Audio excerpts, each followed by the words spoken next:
Assalamualaikum warahmatullahi wabarakatuh. Baik, pada kesempatan kali ini kita akan belajar tentang operasi akar pada suku banyak, ya. Nah, dulu ketika kita belajar tentang persamaan kuadrat, ya, saya mulai dari persamaan kuadrat, yaitu X pangkat tertingginya adalah pangkat 2. Saya punya AX kuadrat ditambah dengan BX ditambah dengan C sama dengan 0. Maka dari sini kita akan mengoperasikan akar-akarnya. Operasi yang pertama adalah karena ini persamaan kuadrat, berarti dia nanti punya dua akar, ya, yaitu X1 dan X2. Nah, kita akan mengoperasikan yaitu X1 kita tambahkan dengan X2. Maka rumusnya adalah min B per A. Coba perhatikan di sini, B tandanya kita rubah menjadi negatif, kemudian per A. Sedangkan untuk X1 dikalikan dengan X2 sama dengan C per A. Ya, ini kalau pangkat tertingginya 2. Bagaimana kalau pangkat tertingginya adalah 3? Maka akan menjadi AX pangkat 3 ditambah dengan BX kuadrat ditambah dengan CX ditambah dengan D sama dengan 0. Ya, coba perhatikan X pangkat tertingginya adalah 3, maka dia akarnya nanti ada berapa? Ada 3, ya.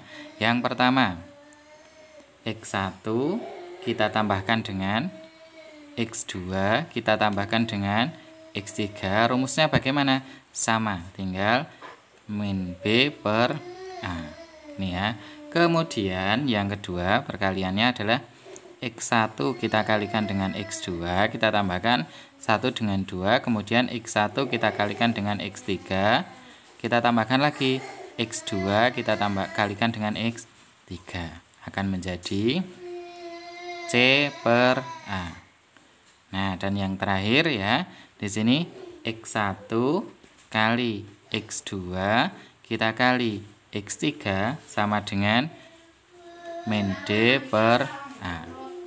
Ini ya, ini kalau pangkat tertingginya 3. Bagaimana kalau pangkat tertingginya adalah 4 ya, yang ketiga?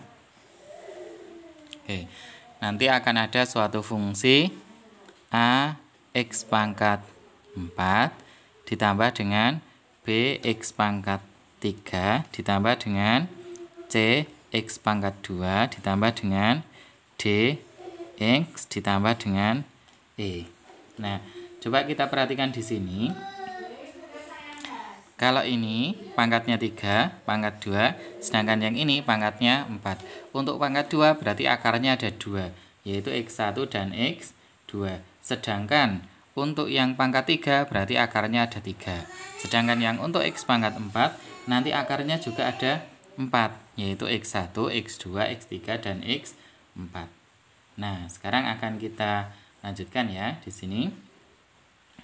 Yang pertama ya, yaitu X1 kita tambahkan dengan X2 kita tambahkan dengan X3 kita tambahkan dengan X4, maka nanti akan menjadi min B per A.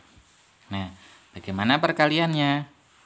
X1 kali X2 kita tambahkan dengan X1 kali X3 kita tambahkan lagi dengan X1 kali X4, kemudian kita tambahkan dengan X2 kita kalikan dengan X3 ya.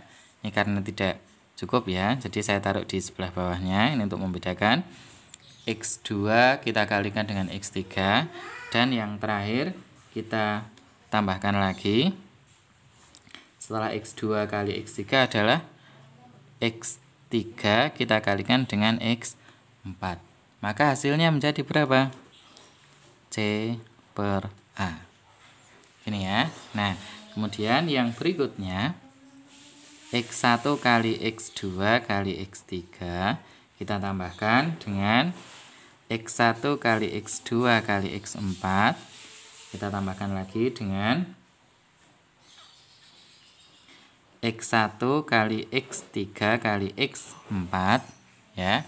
Kemudian kita tambahkan lagi dengan X2 kali X3 kali X4, maka rumusnya adalah negatif D per A.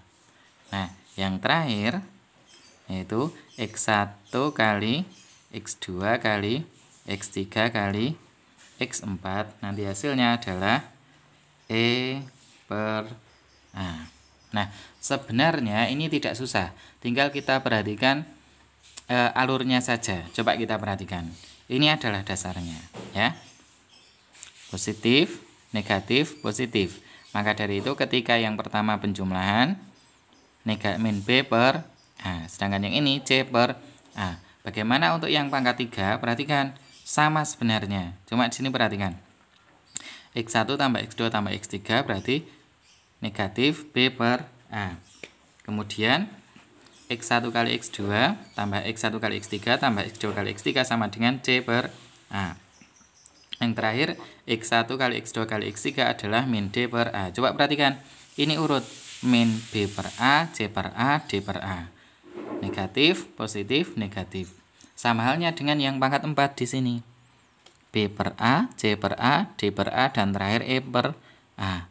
Bagaimana kalau pangkat 5? Nanti akan seterusnya berulang seperti itu. Dan tandanya harus diingat, pertama negatif, positif, negatif, positif. Oke, begitu seterusnya. Nanti contoh soal akan saya sampaikan pada video berikutnya. Terima kasih. Selamat belajar.